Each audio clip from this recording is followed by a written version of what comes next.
Ministers say no part of the UK will be treated differently in the Brexit talks as Labour branded their approach an embarrassment.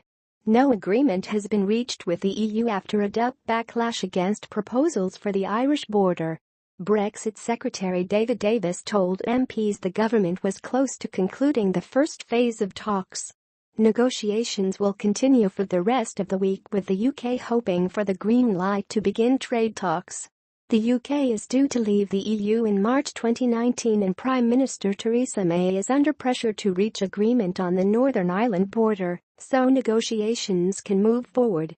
The Prime Minister needs the support of the DUP, the Democratic Unionist Party, which is Northern Ireland's largest party and has 10 MPs at Westminster, because she does not have a majority to win votes in the House of Commons.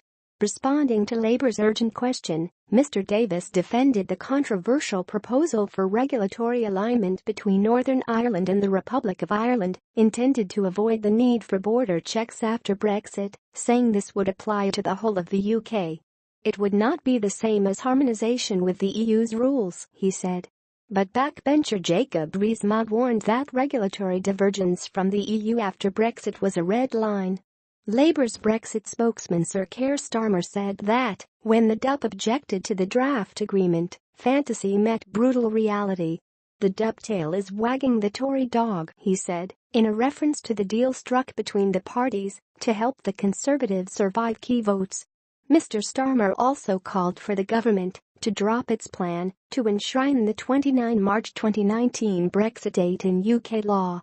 The DUP's deputy leader Nigel Dodds attacked the aggressive and anti-unionist approach of the Republic of Ireland government, saying any economic divergence between Northern Ireland and the rest of the UK would be economically catastrophic. His party, he claimed, had only seen the text of a draft UK-EU agreement on the Irish border at a late stage on Monday morning and had rejected it immediately as being far too ambiguous. He insisted he did not want the talks to collapse, but would not accept any language which saw Northern Ireland separated politically or economically from the rest of the UK.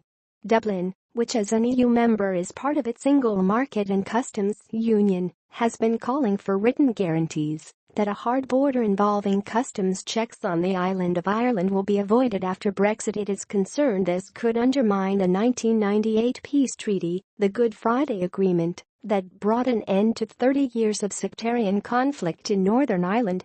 Mr. Davis said that, while the integrity of the single market and customs union must be respected after Brexit, it was equally clear we must respect the integrity of the United Kingdom, and individual nations could not have separate arrangements.